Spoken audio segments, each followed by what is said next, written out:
Shalom, shalom, shalom, peuple de Dieu, nous sommes là, au rendez-vous.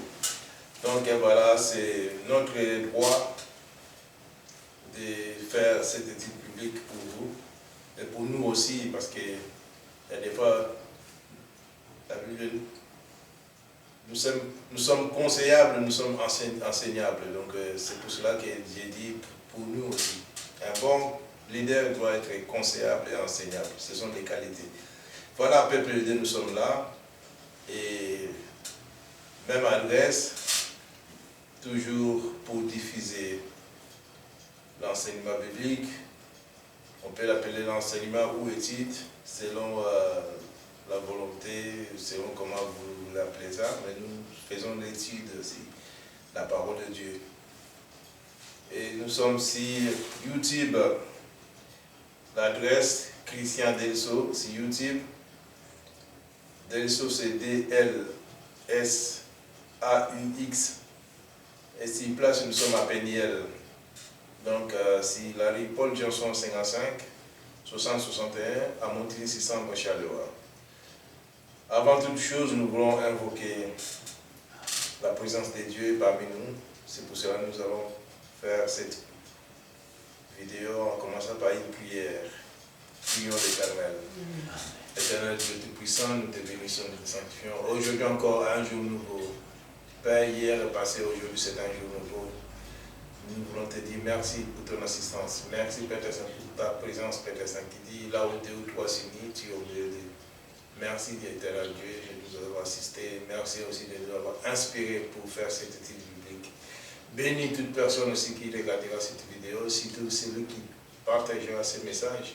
Nous voulons diffuser, nous voulons faire encore et faire cette étude biblique ou des enseignements aux gens capables de les enseigner aussi aux autres.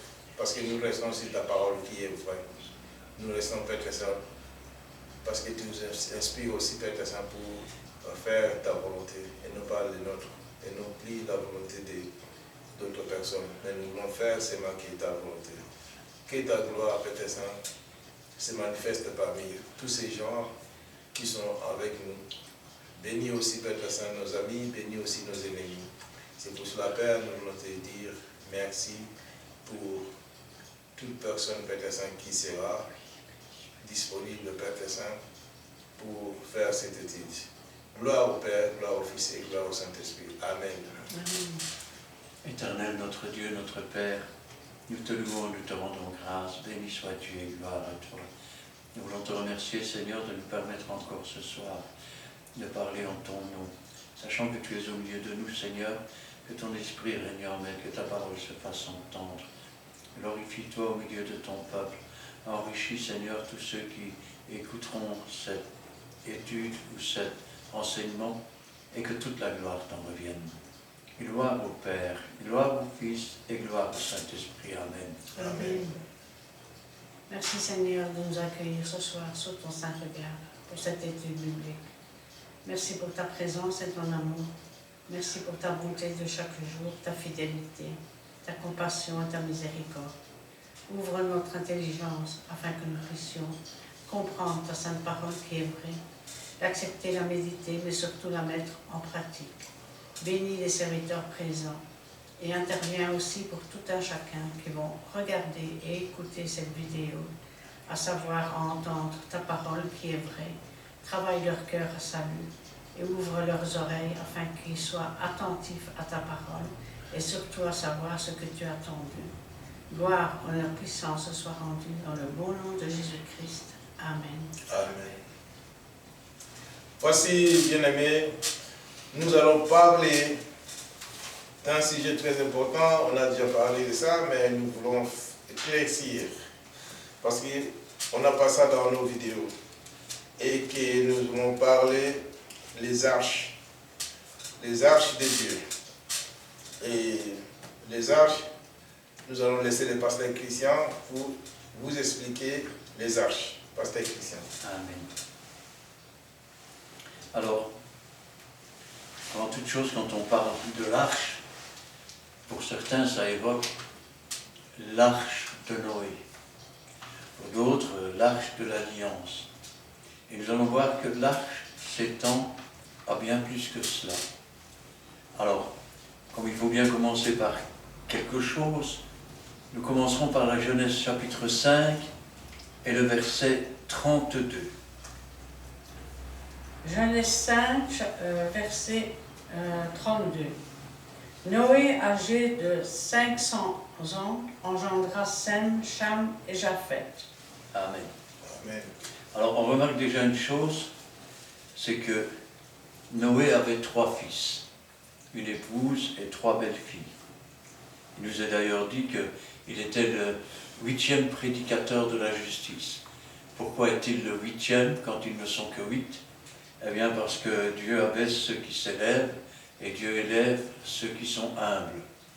Alors, la seconde chose qu'on peut remarquer, c'est que Noé était âgé de 500 ans quand il a eu ses 3 fils. Il faut dire que depuis la jeunesse, où les hommes vivaient plus de 900 ans, jusqu'à la venue de Jésus, où les hommes ne vivaient qu'une quarantaine d'années, c'est l'éloignement de Dieu en quelque sorte. Et puis, depuis la venue de Christ, on est passé de 40 aujourd'hui quasiment à une moyenne de 70 ans. Et la Bible nous dit que pendant le millénium, c'est-à-dire après que Jésus sera revenu et quand il va régner, celui qui mourra à 100 ans mourra jeune. Alors, pendant, je vais dire, le temps de Noé, il en était à peu près comme maintenant. Les hommes étaient devenus hautains, blasphémateurs, irreligieux, ennemis des gens de bien, amis de l'argent. Et Dieu a vu cela, et Dieu, quelque part, a regretté dans son cœur d'avoir fait l'homme.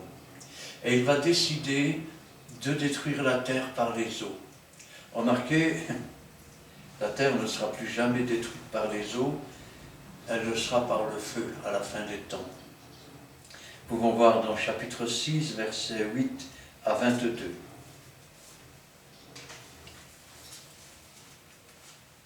Mais Noé trouva grâce aux yeux de l'Éternel. Voici la postérité de Noé. Noé était un homme juste et intègre dans son temps. Noé marchait avec Dieu. Noé engendra 3 fils, Sem, Cham, Japheth.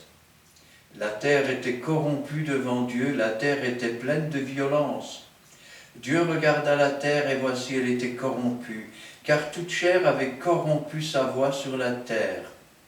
Alors Dieu dit à Noé, « La fin de toute chair est arrêtée par devers moi, car ils ont rempli la terre de violence. Voici, je vais les détruire avec la terre. Fais-toi une arche de bois de gopher, et tu disposeras cette arche en cellules, et tu l'enduiras de poids en dedans et en dehors. Voici comment tu feras l'arche. Elle aura 300 coudées de longueur, 50 coudées de largeur, 30 coudées de hauteur. Tu feras l'arche avec une fenêtre que tu réduiras à 1 coudée de haut. Tu établiras une porte sur le côté de l'arche, et tu construiras un étage inférieur, un second et un troisième.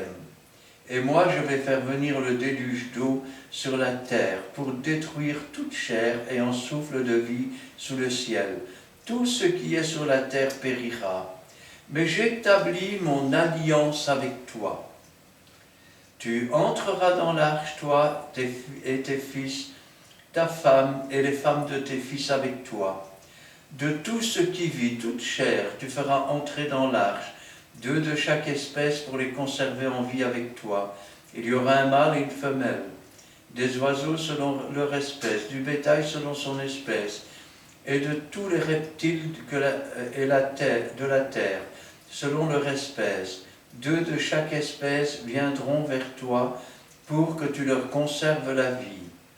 Et toi, prends de tous les aliments que l'on mange, et fais-en une provision auprès de toi, afin qu'ils te servent de nourriture ainsi qu'à eux. C'est ce que fit Noé, il exécuta tout ce que Dieu avait ordonné. Alors, ça peut paraître étrange, Mais regardez un petit peu, la terre était peuplée. Et pourtant, seulement 8 personnes ont été sauvées. Pourquoi? Parce qu'elles étaient intègres et justes. Par quels moyens furent-elles sauvées? Par une alliance que Dieu va faire. Et dans cette alliance, il va lui demander, et c'est la première fois qu'on va entendre le mot arche, il va lui demander de faire une arche en cellules et de l'enduire de poids, c'est-à-dire, on va dire, du pétrole brut, un peu visqueux, un peu lourd comme cela. Alors, voici comment tu feras l'arche. Elle aura 300 coudées de longueur, soit 165 mètres de long. 50 coudées de largeur, soit 27 mètres 50 de large. Et 30 coudées de hauteur, soit 16 mètres 50 de haut. Voilà l'arche, ce que Dieu appellera l'arche. En fait, si on regarde attentivement, l'arche, c'est une construction, je vais dire, qui est faite, et afin de sauver l'homme. Sauver l'homme de la destruction. Ça fait partie d'une alliance. Voici l'alliance que je fais avec toi. Il va entrer dans l'arche avec sa famille, avec tous les animaux. Voilà ce qui est constitué, je vais dire, et ce qui constitue la première arche. Ainsi, le mot arche ne veut pas dire bateau. Nous verrons qu'il y a plusieurs sortes d'arches. Je sais qu'aujourd'hui, il y a encore, je vais dire, des gens qui cherchent à retrouver l'arche de l'Alliance. Certains même prétendent l'avoir retrouvée.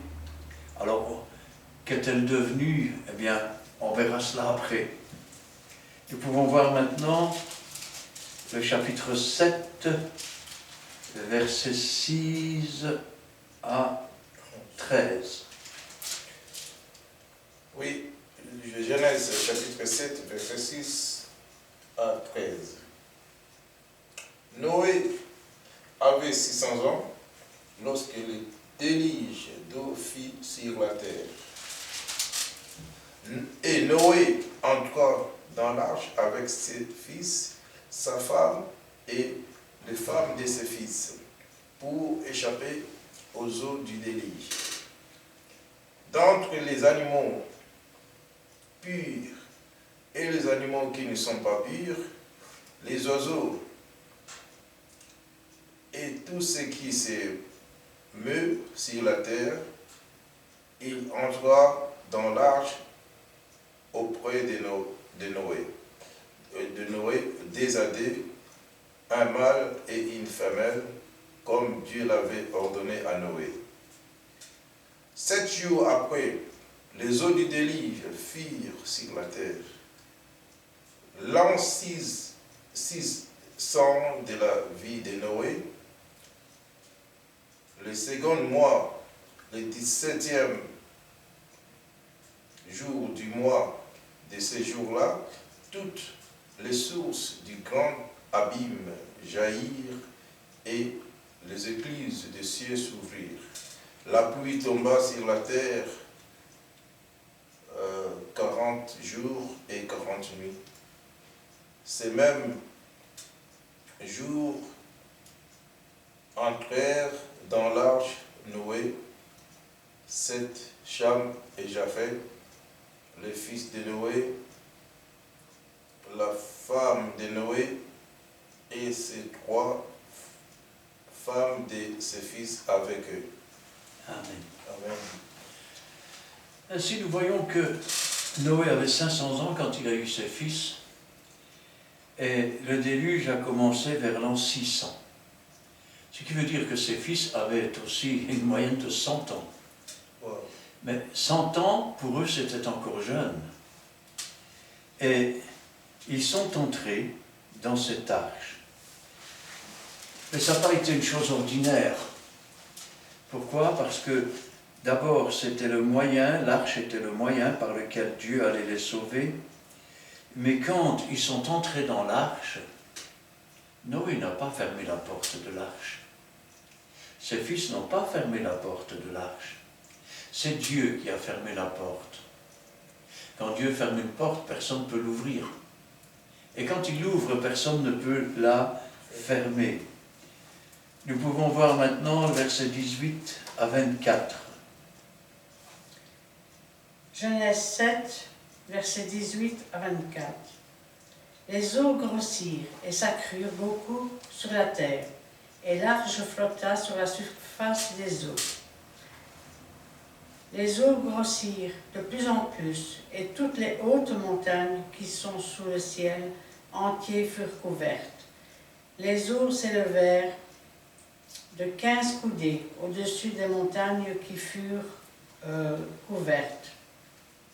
Tout ce qui se mouvait sur la terre périt, tant les oiseaux que le bétail et les animaux, tout ce qui rampait sur la terre et tous les hommes, tout ce qui avait respiration, souffle de vie dans ses narines et qui était sur la terre sèche mourut. Tous les êtres qui étaient sur la face de la terre furent exterminés depuis l'homme jusqu'au bétail, aux reptiles et aux oiseaux du ciel. Ils furent exterminés de la terre. Il ne resta que Noé et ceux qui étaient avec lui dans l'arche. Les eaux furent grosses sur la terre pendant 150 jours. Amen. Alors nous remarquons une chose. Moïse est monté 40 jours et 40 nuits sur la montagne. Jésus a jeûné 40 jours. Et puis, je vais dire, après sa résurrection, il est resté 40 jours sur la terre. Et les eaux sont tombées pendant 40 jours.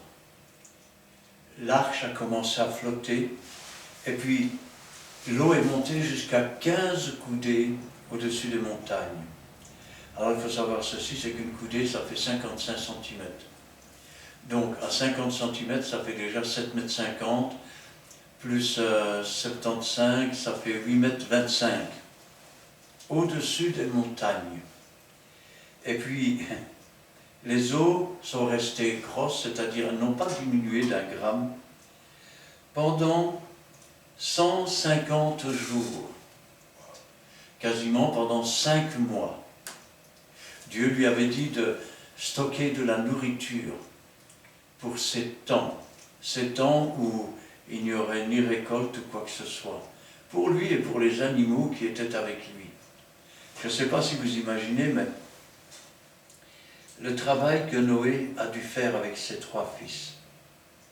D'abord, comme on l'a vu, construire ce que l'on a appelé dans la suite des temps une arche, qui fait 165 mètres de long, 27,50 mètres de large, 16,50 mètres de haut. C'est un navire. Il faut savoir ceci, c'est que même aujourd'hui, dans la construction des navires, la proportion des dimensions est toujours la même. C'est celle que Noé a employée. Je m'explique. Si vous multipliez 165 par 2, vous devez multiplier 27,50 par 2. Ainsi, les dimensions longueur, largeur et hauteur sont toujours les mêmes, le rapport de l'un et de l'autre, mais en multiplication.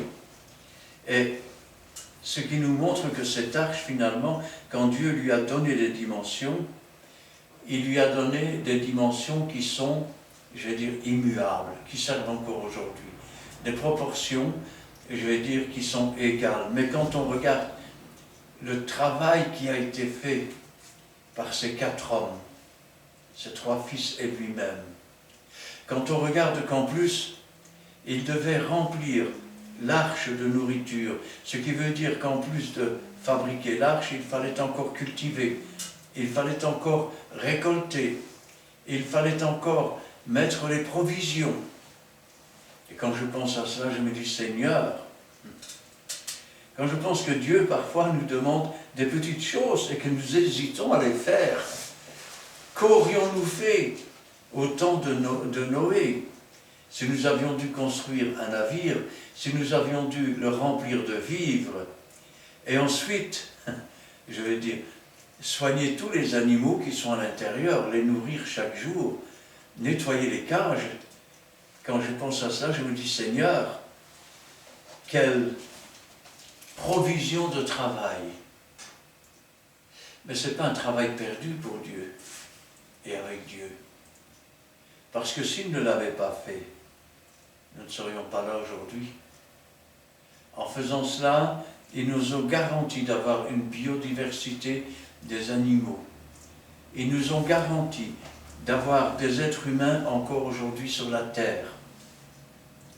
Et quand je pense à cela, je me dis, Seigneur, tu as fait ce moyen que tu as appelé l'arche pour sauver les hommes.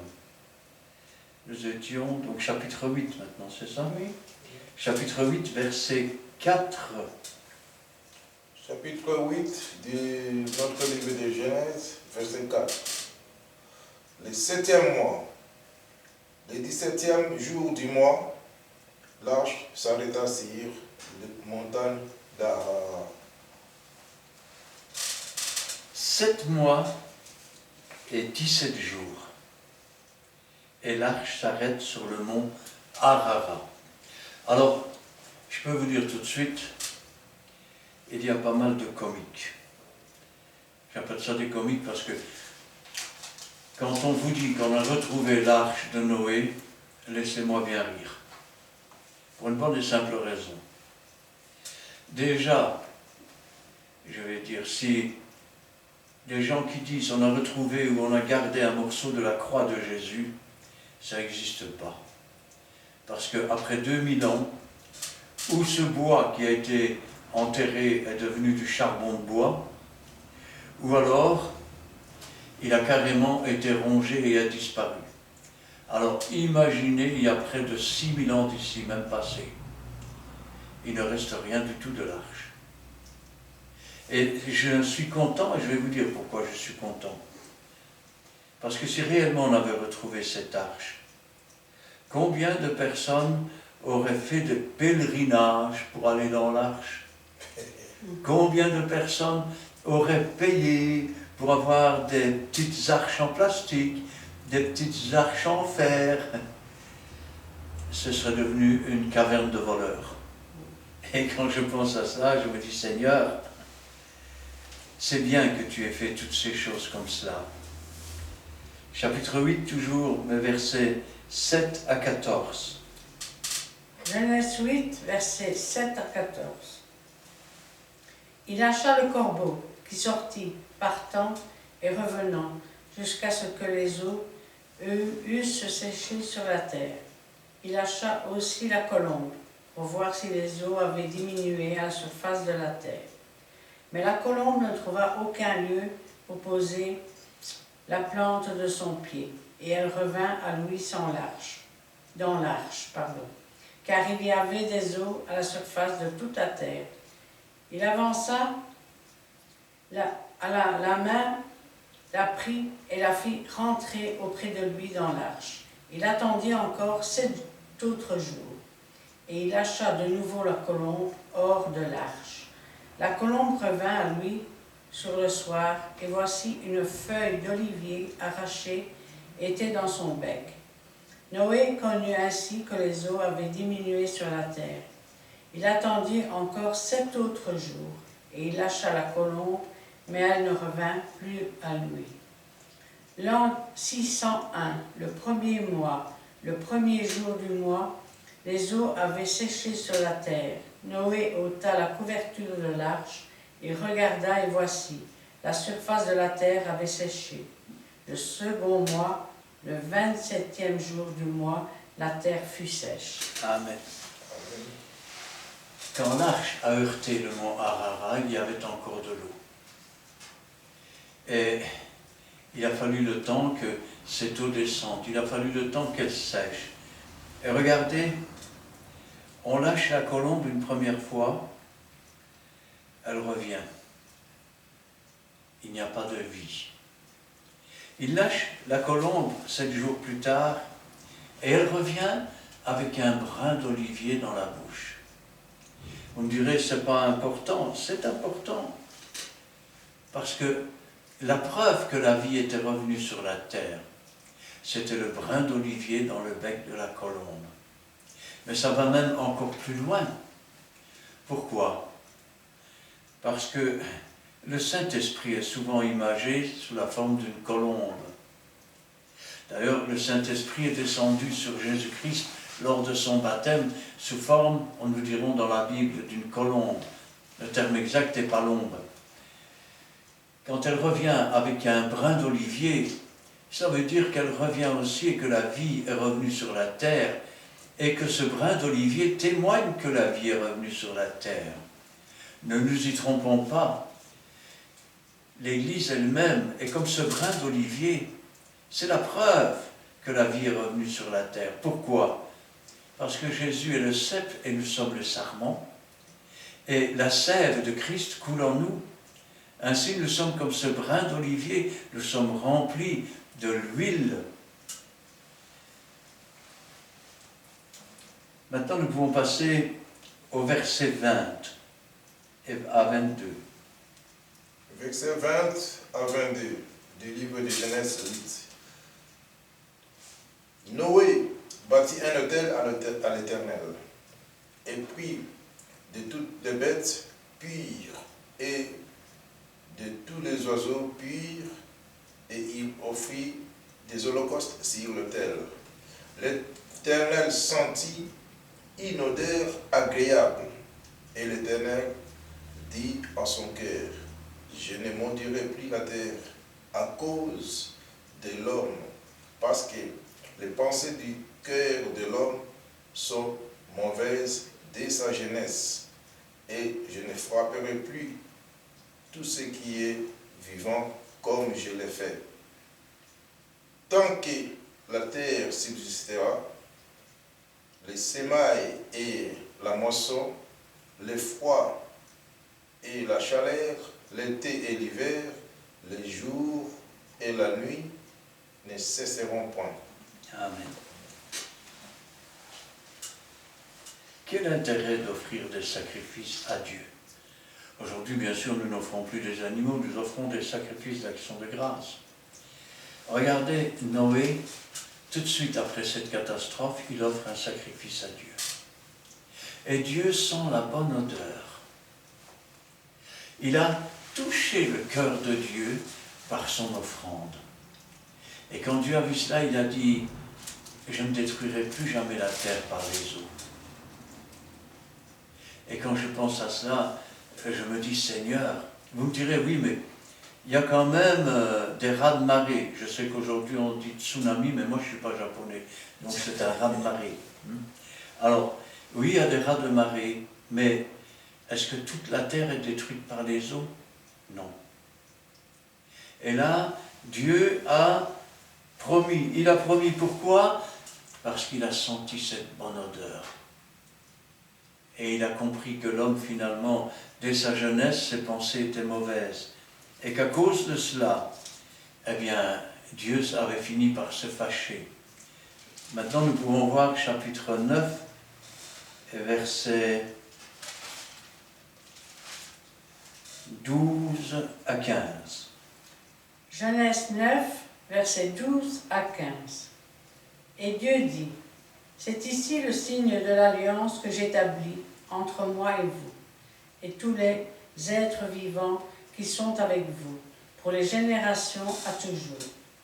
J'ai placé mon arc dans la nuée, et il servira de signe d'alliance entre moi et la terre. Quand j'aurai rassemblé des nuages au-dessus de la terre, l'arc paraîtra dans la nuée, et je me souviendrai de mon alliance entre moi et vous, et tous les êtres vivants de toute chair, et les eaux ne deviendront plus un déluge pour détruire toute chair. Amen. Dieu va faire une alliance. Et dans cette alliance, il va tendre un arc qu'on appelle arc-en-ciel. Alors souvent, je sais que l'on dit qu'il y a 7 couleurs. En réalité, l'arc-en-ciel n'en a que 6. Sauf que la 7e couleur est le résultat d'un mélange de 2 couleurs. Ainsi, dans la réalité, il n'y a réellement que 6 couleurs. De même qu'il y a 7 églises, mais que les 2 qui sont approuvées, quelque part, forment la 7e couleur, si on peut parler comme cela, ou la 7e période. Et quand je pense à cela, je me dis, Seigneur, vous savez, au début que j'étais chrétien, il m'arrivait parfois, quand j'arrosais le jardin, de voir des arcs-en-ciel dans les jets d'eau. Et ayant quand même été un petit peu instruit sur la chose, je me disais, c'est le reflet du soleil, c'est scientifique. C'est un peu comme un prisme, quand le soleil, frappe dessus, eh bien il prend des couleurs. Sauf que, je vais vous raconter une chose qui est arrivée. À l'époque, je travaillais dans une société de bus, comme préparateur de matériel, et je travaillais de 2-10. Donc, quand je suis rentré, le temps de souper et tout, il était presque 11 heures du soir, il avait fait très chaud, et je me dis, je vais arroser le jardin. Alors j'ai commencé à arroser le jardin dans le noir, et ce jour-là, j'ai compris. Parce qu'alors qu'il n'y avait aucune lumière, alors que j'arrivais à peine à voir où je devais mettre mes pieds, dans les jets d'eau est apparu un arc-en-ciel. Et là, j'ai compris que l'arc-en-ciel de Dieu n'a rien à voir avec la lumière, avec les reflets, avec les rayons infrarouges ou autres, mais c'est réellement l'arc que Dieu a tendu dans le ciel. Et chaque fois qu'il pleut, quand vous voyez cet arc-en-ciel dans le ciel, c'est Dieu qui se souvient de sa promesse. L'arc-en-ciel, c'est un peu, comme une autre espèce d'arche. C'est un signe qui apparaît et qui vous rappelle et qui vous protège et qui dit non, la terre ne sera plus détruite par les eaux. Alors, quand on pense à l'arche, bien sûr, on peut penser aussi,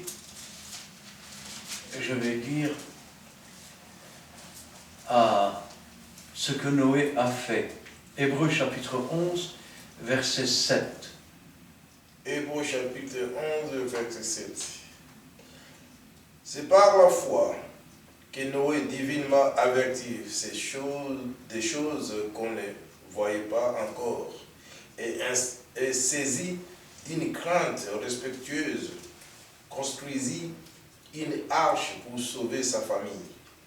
C'est par elle qu'il condamna le monde et devint héritier de la justice qui s'obtient par la foi. Amen.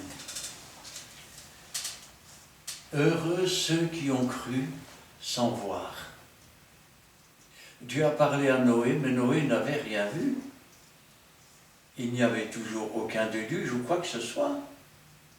Et pourtant, Noé a cru dans la promesse. Il a bâti cette arche pour se sauver lui-même et pour sauver sa famille. Et parce qu'il a construit cette arche, et parce qu'il a eu la foi dans le Seigneur, sa foi ainsi manifestée a condamné le monde. Qu'est-ce que je suis en train de dire? Je suis en train de dire que les hommes qui ont vu Noé construire cette arche pendant des années, cultiver sa terre pour préparer toutes choses pour Dieu, n'avaient plus aucune excuse. Et quand on parle de l'arche, nous pourrions parler aussi de l'arche de l'alliance. Alors, Dieu avait demandé à Noé de faire une arche et il a traité une alliance avec. Chaque fois qu'il y a une arche, il y a aussi l'alliance. Et nous sommes ici dans l'Exode, chapitre 25, à partir du verset 10. Exode 25, verset 10 jusqu'au verset 22. Ils feront une arche de bois d'acacia. Sa longueur sera de 2 coudées et demie, sa largeur d'une coudée et demie, et sa hauteur d'une coudée et demie. Tu la couvriras d'or pur, tu la couvriras en dedans et au dehors, et tu y feras une bordure d'or tout autour.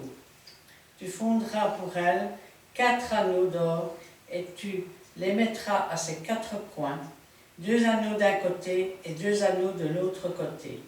Tu feras des barres de bois d'acacia, et tu les couvriras d'or. Tu passeras les barres dans les anneaux sur les côtés de l'arche, pour qu'elles servent à porter l'arche. Les barres resteront dans les anneaux de l'arche, et n'en seront point retirées. Tu mettras dans l'arche le témoignage que je te donnerai. Tu feras un propitiatoire d'or pur.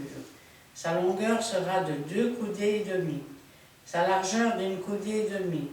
Tu feras 2 chérubins d'or, tu les feras d'or battu.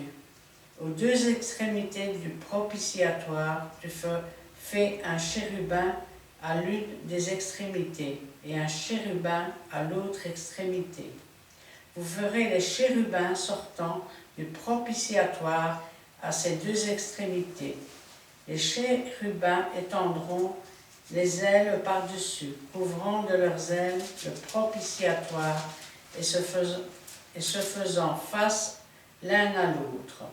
Les chérubins auront la face tournée vers le propitiatoire. Tu mettras le propitiatoire sur l'arche, et tu mettras dans l'arche le témoignage que je te donnerai. C'est là que je me rencontrerai avec toi, du haut du propitiatoire, entre les 2 chérubins placés sur l'arche du témoignage. Je te donnerai tous mes ordres pour les enfants d'Israël. Amen. Moïse a reçu l'ordre de construire un tabernacle avec un parvis, avec un autel des holocaustes, avec un bassin pour les prêtres se laver. Et puis, ce tabernacle est encore en 2 parties.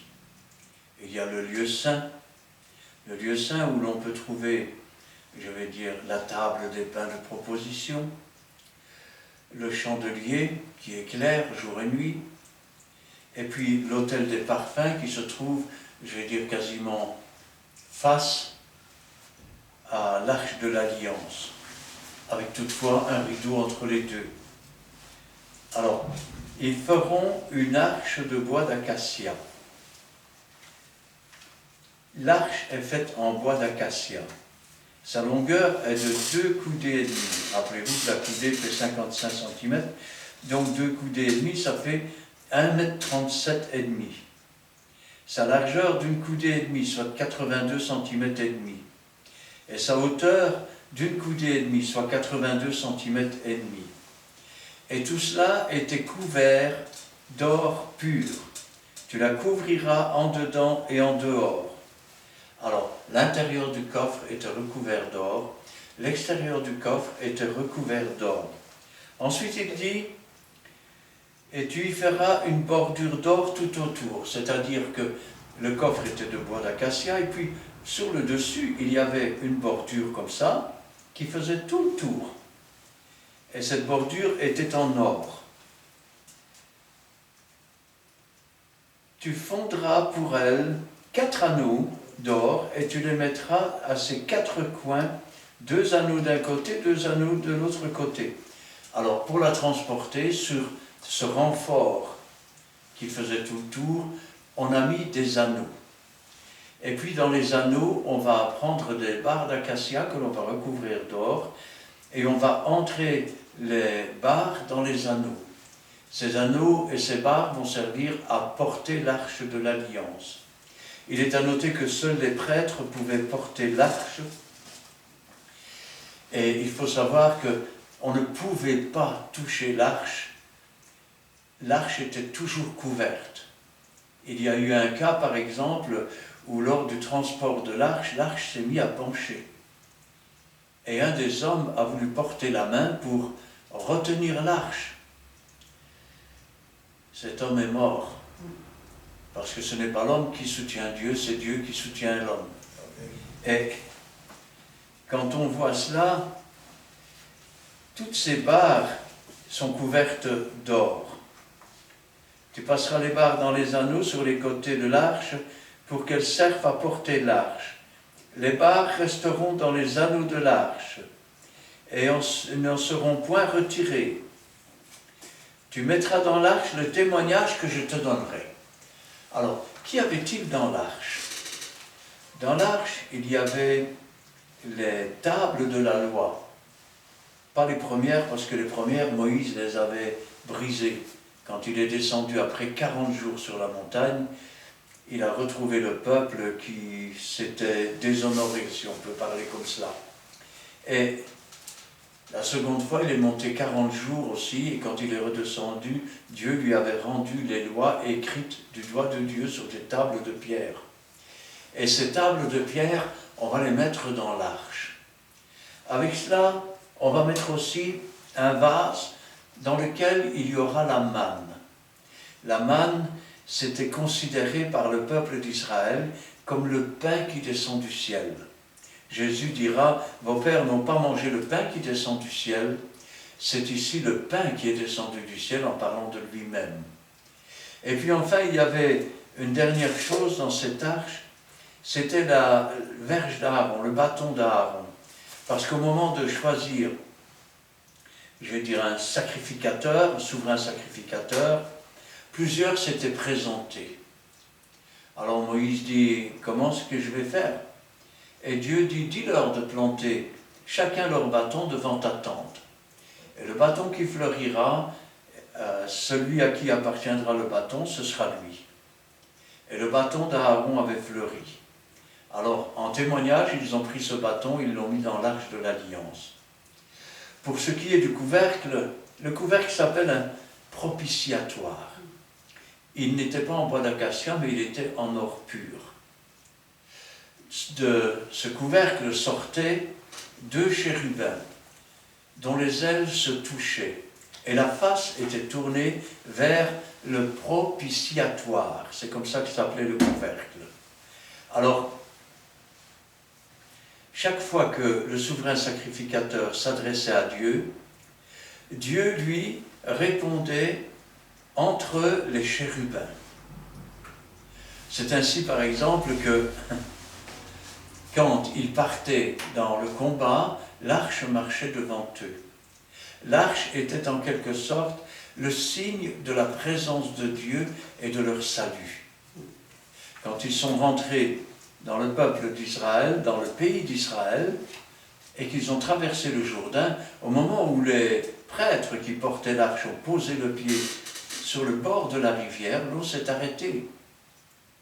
Quand ils partaient à la guerre et que Dieu leur demandait de partir à la guerre, ils emportaient l'arche. Et ils recevaient la victoire grâce à l'arche.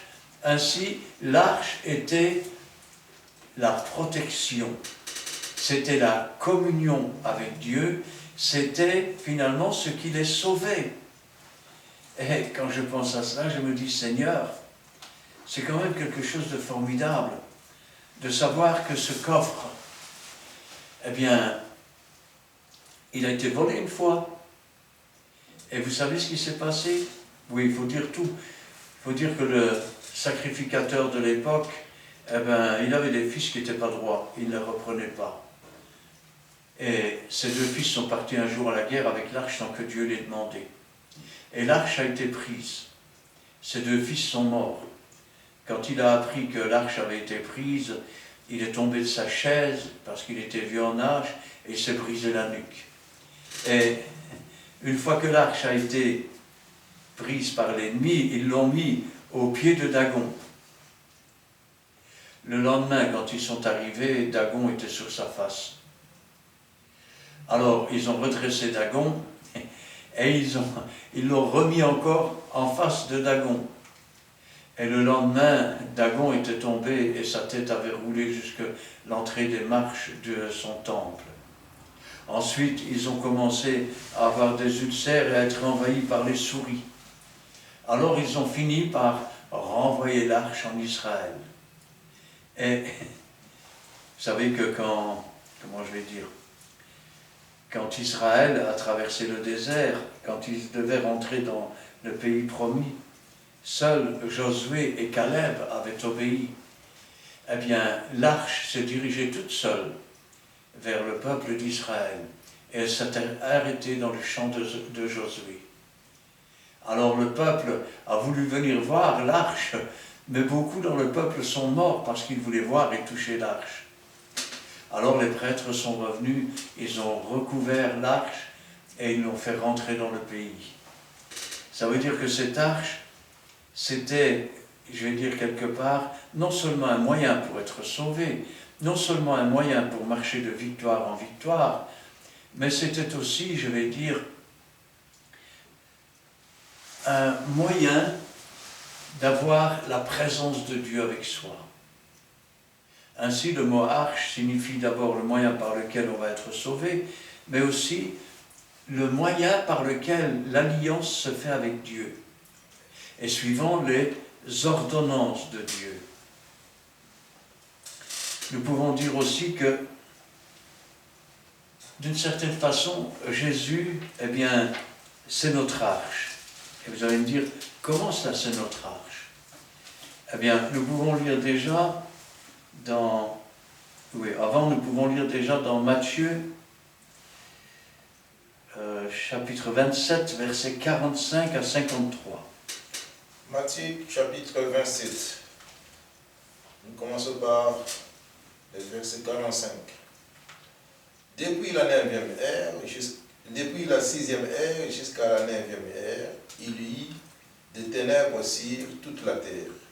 Et vers la 9e ère, Jésus s'écria d'une voix forte, Élie, Élie, lama sabachthani, c'est-à-dire, mon Dieu, pourquoi m'as-tu abandonné?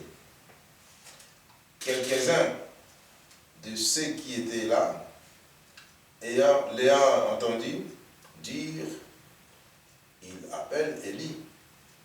Et aussitôt l'un d'eux courut prendre une éponge et qu'il remplit de vinaigre et ayant fixé à un roseau, il lui donna à boire. Mais les autres disaient, laisse, voyons si Élie viendra les sauver. Jésus poussa de nouveau un grand cri et rendit l'esprit. Et voici le voile du temple se déchira entre deux, depuis le haut jusqu'en bas. La terre trembla, les rochers se fendirent, les sépulcres s'ouvrirent, et plusieurs corps des saints étaient morts, ressuscitèrent. Étant sortis des sépulcres, après la résurrection de Jésus, ils entrèrent dans la ville sainte et apparurent à un grand nombre de personnes. Amen. Alors, nous parlons ici de la crucifixion de Jésus. Et depuis la 6e heure jusqu'à la 9e heure, il y a eu des ténèbres sur toute la terre. Ça peut paraître anodin, mais l'agneau devait être immolé entre les deux soirs. Donc, en principe, en plein midi. Sauf qu'ici, de midi à 3 heures, il y a eu la nuit, ensuite le jour est revenu de 3 heures jusqu'à 6 heures, et ensuite la nuit. Et on pourrait se dire pourquoi? Parce que si nous comptons dans notre façon de compter à nous, Jésus n'est pas resté 3 jours et 3 nuits mort. Mais si nous comptons maintenant à la façon du juif, c'est-à-dire avec les nonas, c'est pour ça d'ailleurs que la nuit est tombée pendant 3 heures, là nous avons 3 jours et 3 nuits, exactement comme dit la prophétie. Maintenant la deuxième chose, quand il nous dit ici, il s'écria d'une voix forte, Élie. En fait c'est pour faire comprendre quelque chose, mais réellement il n'a pas crié Élie. Ce qu'il a dit c'est Eloi, Eloi, lama sabachthani. Et le Romain qui était en dessous pensait qu'il appelait Élie. Eloi, Eloi, lama sabachthani veut dire, comme le dit le psaume 22 au premier verset, qui est un psaume prophétique, « Mon Dieu, pourquoi m'as-tu abandonné ?» Eh oui.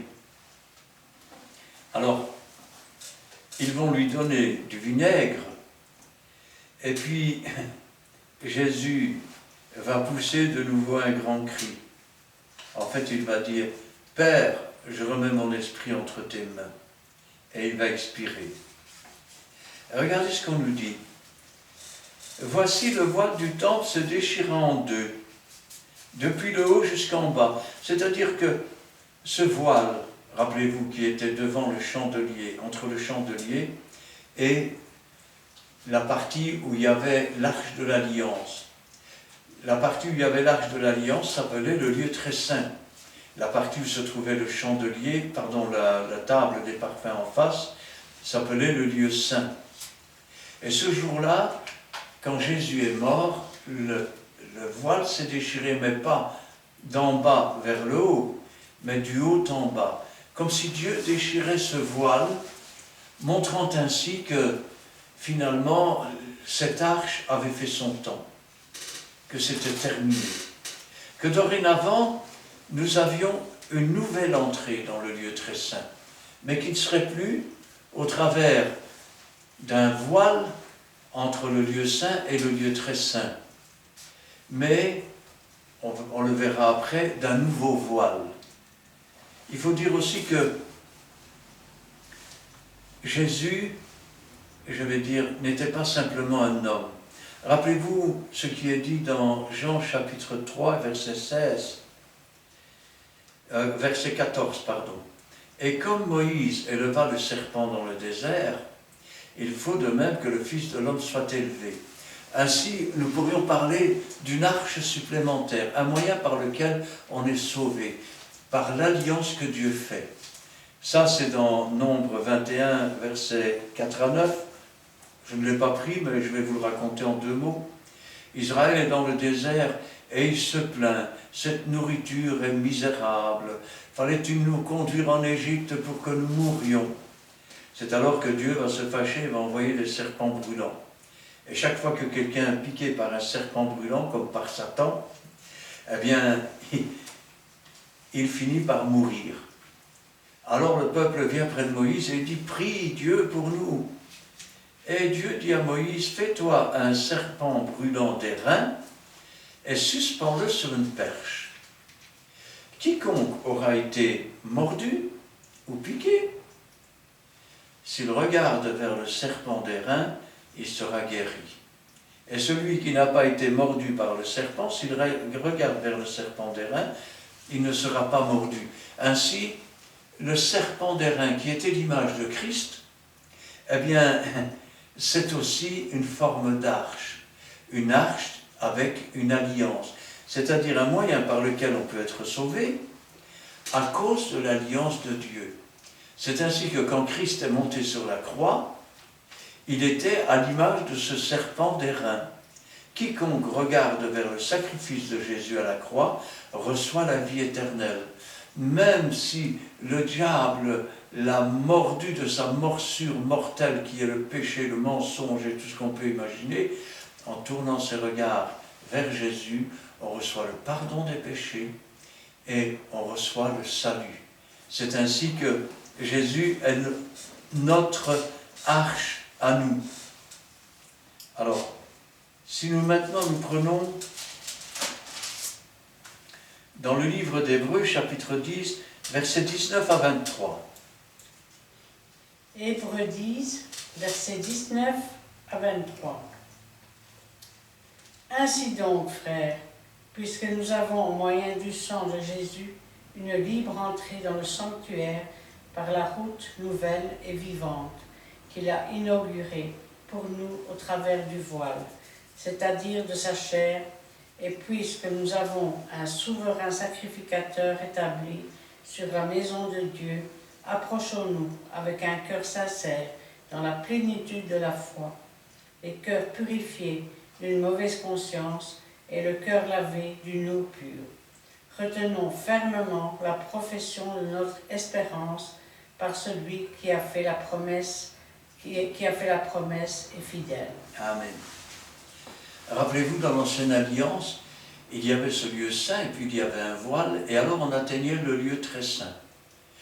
Au moment de la mort de Christ, Dieu a déchiré ce voile. Alors, je vous le dis tout de suite. Le voile du temple ne représentait pas le voile que doit porter la femme lorsqu'elle prie ou qu'elle prophétise. Ça n'a rien à voir. Parce que les femmes dans l'Ancienne Alliance portaient déjà le voile sur la tête. Eh oui, lorsqu'elles priaient, lorsqu'elles prophétisaient. Elles n'ont pas enlevé ce voile après que le voile du temple a été déchiré. Pourquoi le voile du temple a été déchiré alors? C'est simple, autrefois, il n'y avait que le souverain sacrificateur qui pouvait entrer une fois dans le lieu très saint. Il portait des vêtements avec des petites clochettes sur les bords de son manteau et de ses manches. Et il avait une corde aux pieds. Ainsi, les gens écoutaient pendant que le souverain sacrificateur, je vais dire, recevait les instructions de Dieu et parlait avec Dieu. Tant qu'ils entendaient le son des cloches, c'est que tout allait bien. Mais quand les clochettes cessaient de sonner, alors tout le peuple faisait silence et écoutait. Peut-être que Dieu n'a-t-il pas agréé, peut-être que Dieu a fait mourir le souverain sacrificateur. Or, il n'y avait qu'un souverain sacrificateur qui pouvait entrer dans le lieu très saint. Dès lors, s'il ne répondait pas et s'il n'y avait pas de clochette que l'on entendait, eh bien on tirait sur la corde, on le ramenait dehors jusqu'à ce qu'un nouveau souverain sacrificateur soit nommé. Eh bien, Jésus-Christ, lui, il est sacrificateur pour toujours. Mais il n'est pas entré, je vais dire, dans un tabernacle fait de main d'homme. Il est entré dans le véritable, parce que rappelons-nous que Moïse avait construit son tabernacle d'après le modèle qu'il avait vu. Et nous pouvons dire que Jésus-Christ est notre arche. Pourquoi pouvons-nous nous approcher de Dieu? À cause de la chair meurtrie de Jésus et du sang versé. Ainsi donc, au travers de la chair meurtrie, la punition qu'il a portée pour nos péchés et son sang, nous avons une libre entrée dans le lieu très saint. Ainsi, Dieu a fait de nous des sacrificateurs, lui-même étant notre souverain sacrificateur. Nous sommes devenus sacrificateurs avec Jésus-Christ. Et nous offrons des sacrifices d'action de grâce. Nous entrons dans le lieu très saint et nous avons accès à ce lieu très saint, mais au travers de la chair et du sang de Christ. Ça veut dire que couverts par le sang de Christ, lavé, pardonné de nos péchés par son sacrifice, nous pouvons alors nous adresser à Dieu en son nom, au nom de Jésus. Et quand je pense à ça, je me dis, Seigneur, on parle d'arches, mais voilà déjà au moins 4 arches. L'arche de Noé, l'arche de l'Alliance, le serpent d'airain qui constitue une arche de protection, et puis maintenant nous avons Jésus-Christ qui est notre arche. Je vous ai dit tout à l'heure que beaucoup de gens cherchent encore l'arche de l'Alliance. Alors où est-elle l'arche? Alors déjà il faut comprendre que la première arche, elle a disparu, elle a pourri, c'est terminé, il n'y a plus. La seconde arche n'était pas la véritable arche. C'est l'image de l'arche. C'est-à-dire quelque chose d'or pur, quelque chose de magnifique, quelque chose où Dieu réside et où le témoignage réside. Et enfin, nous avons, je vais dire, Jésus-Christ qui est notre arche. Parce que lui, il est entré, non pas dans un tabernacle fait de main d'homme, mais il est entré dans le véritable. Dans le véritable. Quand nous offrons des sacrifices d'action de grâce, nos prières sont reçues par notre arche, par Jésus-Christ. dans le véritable tabernacle. Et c'est lui alors qui, recevant nos prières, les présente devant Dieu dans des coupes comme d'un parfum d'une bonne odeur agréable à Dieu. C'est au travers de Jésus. C'est pour ça que Jésus a dit, tout ce que vous demanderez en mon nom, je le ferai. Amen. Si 2 ou 3 s'accordent pour demander quelque chose en mon nom, je le ferai. C'est pour ça aussi qu'il a dit, demandez, vous recevrez, frappez, on vous ouvrira. Parce que le nom de Jésus, c'est celui qui a été donné, et c'est l'unique nom qui a été donné par lequel nous puissions être sauvés. C'est ainsi qu'il est devenu notre arche.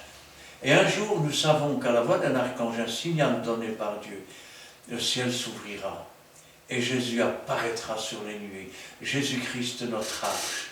Vous cherchez une arche? Livre de l'Apocalypse, chapitre 11, versets 18 et 19. Apocalypse 11, 18 et 19. Les nations se sont irritées, et ta colère est venue, et le temps est venu de juger les morts, de récompenser tes serviteurs, les prophètes, les saints et ceux qui craignent ton nom, les petits et les grands, et de détruire ceux qui détruisent la terre. Et le temple de Dieu dans les cieux fut ouvert, et l'arche de son alliance apparut dans son temple.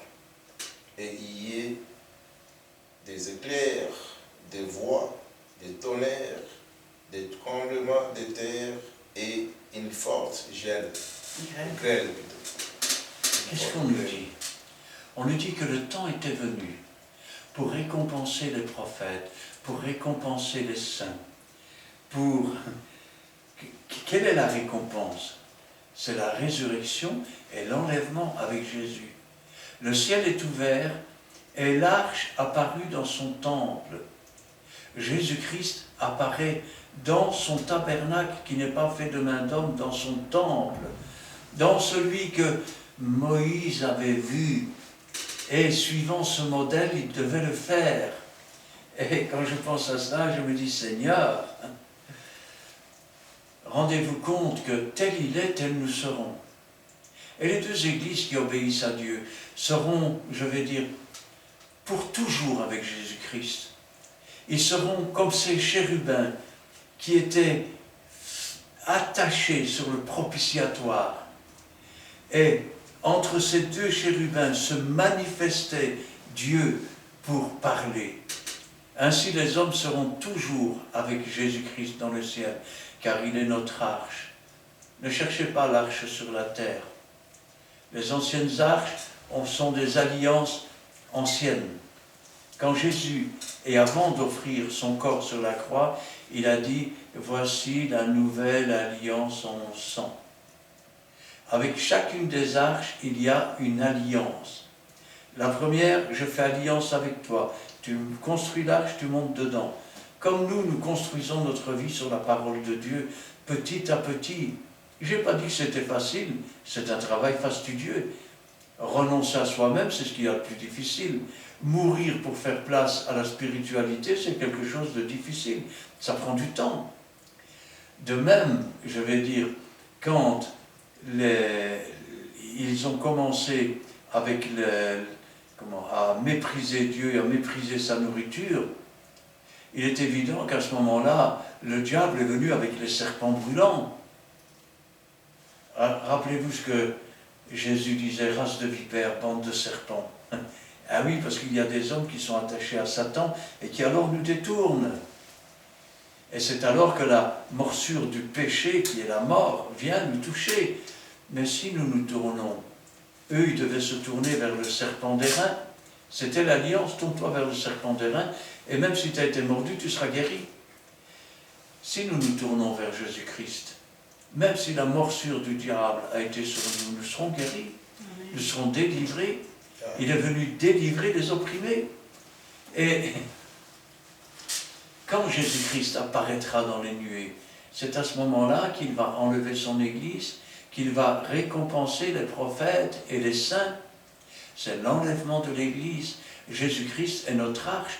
Il est entré dans le tabernacle, dans le temple de Dieu, le véritable, celui dont Moïse avait vu le modèle et dont il avait fait d'après le modèle qu'il avait vu. Mais nous pouvons toujours dire que le modèle est tellement petit à côté du véritable.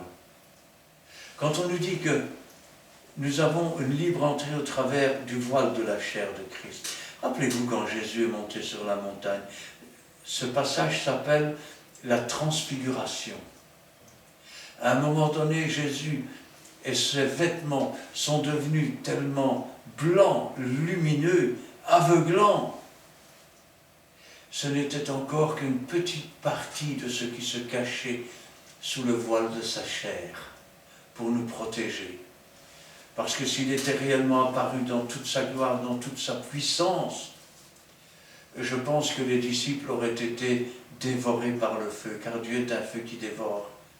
Et ainsi maintenant, protégés par le voile de sa chair, nous avons un libre accès dans les lieux très hauts, dans les lieux célestes, dans le lieu très saint, où se trouve non pas, je vais dire, une arche de l'alliance, mais où se trouve Dieu le Fils lui-même, en communion directe avec Dieu le Père, et qui sert comme seul intermédiaire entre Dieu et les hommes. Ça veut dire que l'intermédiaire entre Dieu et les brebis qui sont dans l'Église, c'est pas moi. Moi, je suis là pour donner un message, pour enseigner, mais après, le seul intermédiaire entre Dieu et la brebis, c'est Jésus. Ce n'est pas l'Église qui sauve, ce n'est pas le pasteur qui sauve, ce n'est pas le docteur de la loi qui sauve, c'est Jésus. Je n'ai pas donné ma vie pour vous, je n'ai pas versé mon sang pour vous, je n'ai pas été pur, parfait, sans tache, et je n'ai pas été le Fils de Dieu. Je suis devenu un enfant de Dieu parce que Jésus m'a sauvé, m'a délivré. Amen. Et c'est valable pour chacun d'entre nous. Il est notre arche de salut. Si nous construisons notre vie sur ses préceptes, comme Moïse a construit l'arche selon les préceptes de Dieu, comme Noé, a construit l'arche selon les préceptes de Dieu, comme Moïse a construit le tabernacle selon le modèle qu'il avait vu au ciel, nous avons un modèle, c'est Jésus-Christ. Il est au ciel. C'est ce modèle-là que nous devons suivre. Nous ne serons jamais aussi beaux que lui parce que c'est impossible. Mais ce qui est impossible aux hommes n'est pas impossible à Dieu. Car tout est possible à celui qui croit et tout est possible à Dieu. Ainsi donc, à la résurrection, nous serons comme des anges. À la résurrection, nous serons comme Jésus. Et ce jour-là, nous connaîtrons comme nous avons été connus. Et nous saurons alors que la véritable arche, celle que tout le monde cherche sur la terre, comme beaucoup cherchent la religion dans le monde et dans les choses du monde, et dans les coutumes du monde, et dans les, dans les habitudes du monde, nous saurons alors que la véritable arche, elle est comme la véritable parole de Dieu. Elle est descendue des cieux, elle est empreinte de l'Esprit de Dieu. Elle a de la puissance de relever les perdus et de sauver. Amen. Amen. Amen. Voici, bien-aimés, c'était vraiment, c'est bien de rentrer au fin fond des Écritures et nous verrons comment Dieu peut nous utiliser. Donc Jésus-Christ est notre arche. Amen. Donc ça, il ne faut plus aller chercher. Le pasteur a été vraiment loin et large. Le Saint-Esprit l'a utilisé et vraiment nous bénissons vous tous qui vont comprendre cela et de l'enseigner aussi. Nous voulons que ces messages soient répandus partout dans le monde entier. Parce que Dieu nous a donné cette connaissance d'enseigner aux gens capables, de les enseigner aussi aux autres. Donc si nous sacrifions notre temps, c'est parce que Dieu nous aime. Aussi, il nous donne la force. C'est notre devoir. Donc, nous sommes presque quasiment à la fin. Mais nous avons commencé par la prière, nous pouvons se terminer par la prière. Prions l'Éternel. Éternel Dieu Tout-Puissant, merci de nous avoir connaître, Père Saint, ces choses cachées pour les autres, Père Saint. Tu l'as fait découvrir, Père Saint. Tu l'as rendu, Père Saint, clair et tu nous inspires aussi, Père Saint, ta parole qui est vraie, oui et amen. Nous disons merci, Père Saint, pour tous les bienfaits que tu cesses de faire. Merci pour nous avoir dévoilé, Père Saint, que Jésus-Christ de Nazareth, qui est assis à la droite du Père, à qui, Père Saint, le nom a été levé au-dessus de tout le nom. Celui-là qui est notre arche, celui-là par lequel, Père Saint, nous pouvons être sauvés. Nous n'avons pas d'autre moyen pour que notre vie soit sauvée. C'est lui qui est notre rédempteur, c'est le lien, c'est le pont qui nous relie entre le Père et nous, c'est Jésus-Christ de Nazareth. C'est pour cela, Père, nous bénissons, Père Saint-Seigneur, à ceux qui feront, Père Saint, et à ceux qui font la volonté de notre Seigneur Jésus-Christ. Nous voulons, Père, te dire merci de nous avoir connaître notre arche par laquelle que nous sommes sauvés, c'est Jésus-Christ de Nazareth.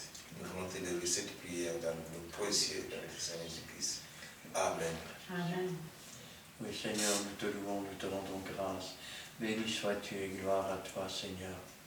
Parce que c'est vrai que tu es notre arche, tu es notre salut.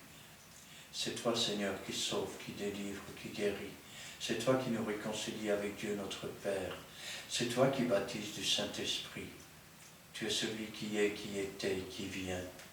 Tu es celui qui a manifesté l'amour de Dieu, notre Père, envers nous, en prenant la punition de nos péchés, en prenant notre mort.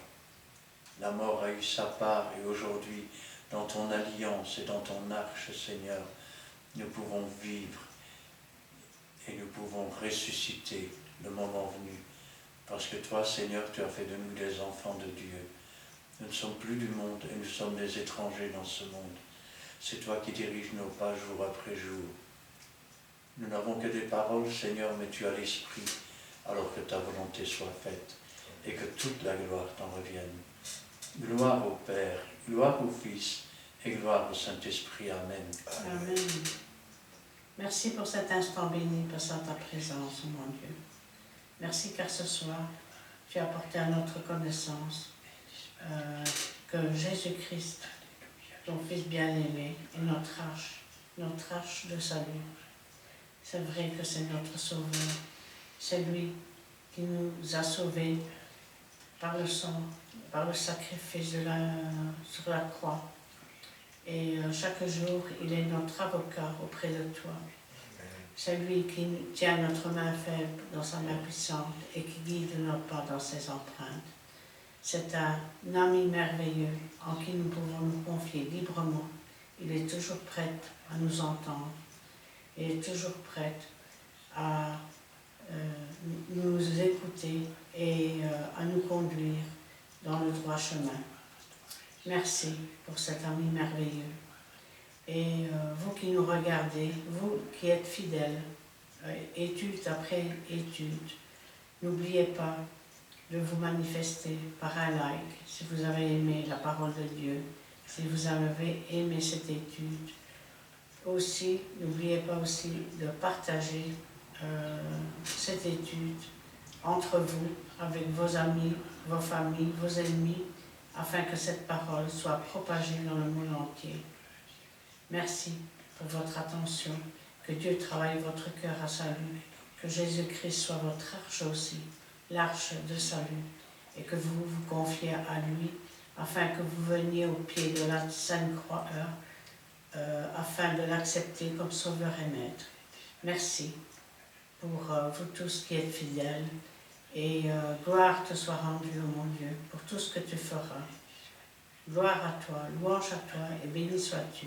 Dans le bon nom de Jésus-Christ. Amen. Amen. Voici, on répète toujours la même phrase. Vaut mieux la fin d'une chose que son commencement. Nous sommes quasiment à la fin. Et vraiment, nous vous souhaitons vraiment de regarder cette vidéo et puis de manifester, surtout poser des questions qui nous feront encore des sujets. Quant à nous, on vous dit à jeudi prochain et au revoir. Bye bye. Bye bye. Au revoir.